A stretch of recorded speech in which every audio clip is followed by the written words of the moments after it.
பொருளாதாரம் உயர எளிய பரிகாரம். அனைவருக்கும் வணக்கம். கன்னிராசி செப்டம்பர் மாத ராசி பலனை பார்க்கலாம். உத்திரம், ஹஸ்தம், சித்திரை இந்த நட்சத்திரங்களுக்கு இது பொருந்தும். இப்ப கோச்சார கிரகங்கள் எப்படி இருக்குன்னு பார்க்கலாம். சூரியன் 16ஆம் தேதி கன்னிராசிக்கு வந்துருவாரு. புதன் 15ஆம் தேதி சிம்மத்துல இருந்து கன்னிராசிக்கு வந்துருவாரு. 14ஆம் தேதி செப்டம்பர் கடகத்துல இருந்து சிம்மத்துக்கு வந்துருவாரு. 13ஆம் தேதி செவ்வாய் பகவான் கன்னில இருந்து துலாத்துக்கு போயிடுவாரு. இதுல சிம்மத்திலேயே கேது இருக்காரு, கும்பத்துல ராகு இருக்காரு, மீனத்துல சனி பகவான் வக்ரமாயி நிக்கிறாரு, குரு பகவான் மிதனத்துல இருக்காரு. இப்ப மாத ராசி பலனுக்கு போலாம். கன்னிராசியோட அதிபதி புதன். புதன் 15ஆம் தேதி சிம்மத்துல இருந்து கன்னிக்கு வந்துருவாரு. இப்ப யாரு கூட சேர்ந்திருக்காருன்னா கேது கூடயும் சூரிய கூட சேர்ந்திருக்காரு. நம்ம ராசியாதிபதி ராசிக்கு 12ஆம் இடத்துல மறைஞ்சிருக்காரு. அது இல்லாம கேது கூட சேர்ந்திருக்காரு. இந்த காலகட்டத்துல கன்னிராசிக்காரங்களுக்கு மனநிலை ஒரு ஸ்டெடியா இருக்காது. எதையோ பறி கொடுத்த மாதிரியே ஒரு சிந்தனை போயிட்டு இருக்கும். ஏன் கேட்டா கேது கூட சேர்றதுனால. கேதுன்ற கிரகம் வலிமையான கிரகம். அந்த கிரகம் யார் கூட சேருதோ அதோட தன்மையை குறைச்சிரும், சுருக்கிரும். அதனால கன்னிராசியோட அதிபதி புதன், அந்த புதன் கேது கூட சேர்ந்துட்டு இருக்கனால கன்னிராசியோடைய மனநிலைகள்லாம் சுருங்கிரும். எந்த காரியமும் சக்சஸ் ஆகாது. வேலை, தொழில், அதே டயத்துல பணம் கொடுக்கல் வாங்கல், குடும்பத்துல நிம்மதி, இதெல்லாம் கொஞ்சம் பிரச்சனைன்னு வச்சுக்கோங்களேன். இது எப்ப சரியாகும் அப்படின்னாக்க 15ஆம் தேதி கீழே வந்துடுவாரு. அதாவது கன்னிக்கே வந்துடுவாரு புதன். அதுக்கப்புறம் தான் இதெல்லாம் சரியாகும். அந்த இடத்துல புதன் ஆட்சியாவோ உச்சமாவோ ஆகுற இடம். மற்ற எந்த ராசிக்கும் இல்லாத தனி சிறப்பு புதன் பகவானுக்கு இருக்கு. ஒரே இடத்துல ஆட்சி ஆகுறதும் ஒரே இடத்துல ஆகுறதும் புதன் பகவானுக்கு இருக்கு. அது கன்னி ராசியில அது நடக்கும். இப்ப கன்னில செவ்வாய் பகவான் இருக்காரு. அவர் 3ஆம் அதிபதி ராசியிலே நிக்கிறாரு. அப்ப இந்த காலகட்டத்துல முயற்சி எல்லாம் கொஞ்சம் சக்சஸா தான் போயிட்டு இருக்கும். ஆனா அவர் 8ஆம் அதிபதியாவும் அவர் இருப்பாரு. அப்ப நம்ம பண்ற முயற்சி எல்லாம் கொஞ்சம் பிரச்சனையான முயற்சியாவே இருக்கும். இந்த காலகட்டத்துல கொஞ்சம் கவனமா தான் இருக்கணும். அதே மாதிரி செப்டம்பர் 13ஆம் தேதி செவ்வாய் துலாத்துக்கு வந்துருவாரு. தனத்தை கொடுக்கிற இடத்துக்கு செவ்வாய் பகவான் வந்துருவாரு.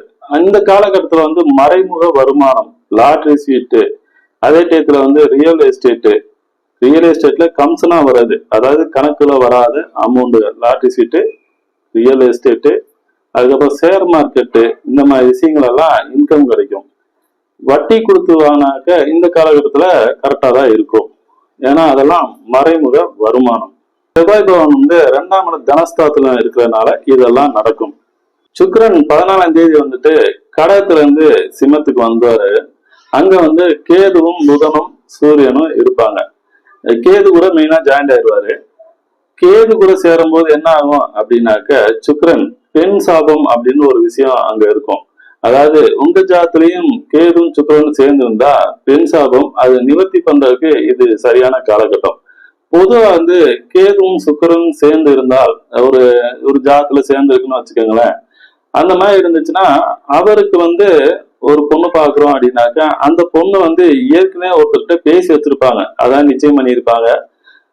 அந்த மாதிரி ஒரு விஷயம் நடந்திருக்கும். அது கேன்சல் ஆகி அந்த மாதிரி பொண்ணு தான் இவங்க கல்யாணம் பண்ணுவாங்க. இந்த மாதிரி அமைப்பு கேதுக்கும் சுக்கிரனுக்கும் இருக்கு. திருமண வாழ்க்கை அவ்வளவு சிறப்பா இருக்காது. கேது சுக்கிரன் காம்பினேஷன். சுக்கிரன் கன்னிக்கு 2ஆம் அதிபதியாகவும் 9ஆம் அதிபதியாகவும் வருவாரு. அப்ப பணத்தை கொடுக்கிற சுக்கிரன் எங்க இருக்காருன்னா 11ஆம் இடத்துல லாபஸ்தானத்துல இருக்காரு இப்போ. அப்ப என்ன ஆகுனாக்க பணம் ஒரு பாக்கியமா இருக்கும். வருமானம் நல்ல விதமா இருக்கும். ஏன்னா 9ஆம் இடம் பாக்கியத்தை சொல்றது, 9ஆம் இடம் தந்தையை சொல்றது. தந்தை மூலமா ஒரு இன்கம், ஒரு ஆதாயம், தந்தையோட சொத்துனால வர வருமானங்கள், அதெல்லாம் இந்த காலகட்டத்துல நல்லாவே இருக்கும். செப்டம்பர் 14ஆம் தேதிக்கு அப்புறம் சுக்கிரன் சிம்மத்துக்கு வந்துருவாரு. அப்ப 2க்கும் 9க்கும் உடையவர் அவரு 12ஆம் இடத்துக்கு வந்துருவாரு. அப்ப இந்த காலகட்டத்துல தந்தைக்கு உடல்நல பாதிப்பையும் ஹாஸ்பிட்டல்ல சேர்க்கிற ஒரு அமைப்பும் உருவாக்குவாரு.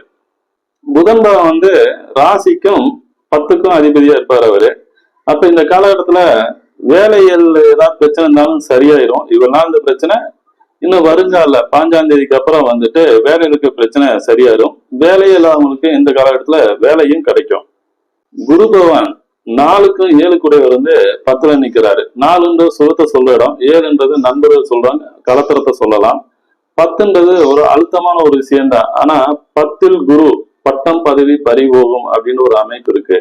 அதனால கன்னிராசிக்காரங்க எல்லாம் கொஞ்சம் வேலை விஷயத்துல கொஞ்சம் கவனமா இருந்துக்கணும். ஏன்னாக்க வேலையில பிரச்சனை உருவாகும்.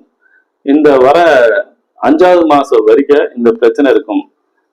சனி பகவான் 5, 6 இப்ப 7ஆம் இடத்துல இருக்காரு. பூர்வீக சொத்துனால லாபம் கிடைக்கும். அதே டயத்துல மனை மேல ஒரு பிரியம் ஏற்படும். அது எப்ப அப்படின்னாக்க உங்க ஜாத்துல சனி பகவான் வக்ரமா இருந்தா இதெல்லாம் நடக்கும். 6ன்றது பிரச்சனை, 5ன்றது குழந்தை, 7ன்றது கலத்தரம். அப்ப இந்த காலகட்டத்துல குழந்தைனால குடும்பத்துல சின்ன சின்ன பிரச்சனைகள் வரதா செய்யும். வக்ரம் ஆயிருந்தா இந்த பிரச்சனை வராது, அது பிளஸ்ஸா போகும். வக்ரம் எல்லாம் வந்தா இது கொஞ்சம் பிரச்சனை தான். குரு பகவான் தன்னோட 5ஆம் பார்வையா 2ஆம் இடத்தை பார்ப்பாரு. அதாவது குரு கெட்டு போயிருந்தாலும் கூட வந்து அவர் பார்வை வந்து சுபத்தன்மை தான். ஏன்னா ராசிக்கு 2ஆம் இடத்துல வரும்போது இன்கமை தடை செய்ய மாட்டாரு. ஆனாலும் வேலையில பிரச்சனை கட்டாயம் இருக்கும். அதே டயத்துல அவரு 7ஆம் பார்வையா ராசிக்கு 4ஆம் இடத்தை பார்ப்பாரு.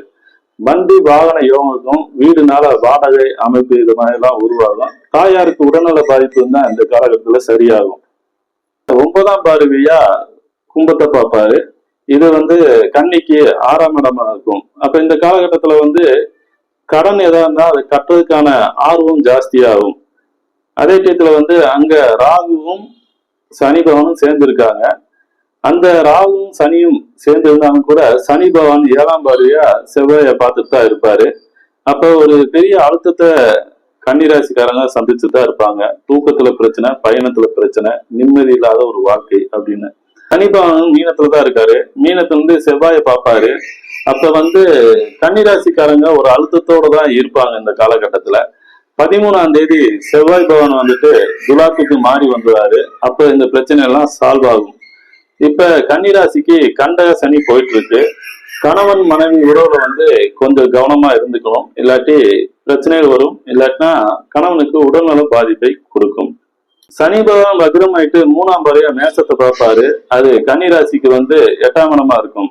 தீராத பிரச்சனை எல்லாம் இந்த காலகட்டத்துல தீந்துரும். அதே டயத்துல வந்து சனி பகவான் 7ஆம் பார்வையா கன்னிக்கு 12ஆம் இடத்தை பார்ப்பாரு.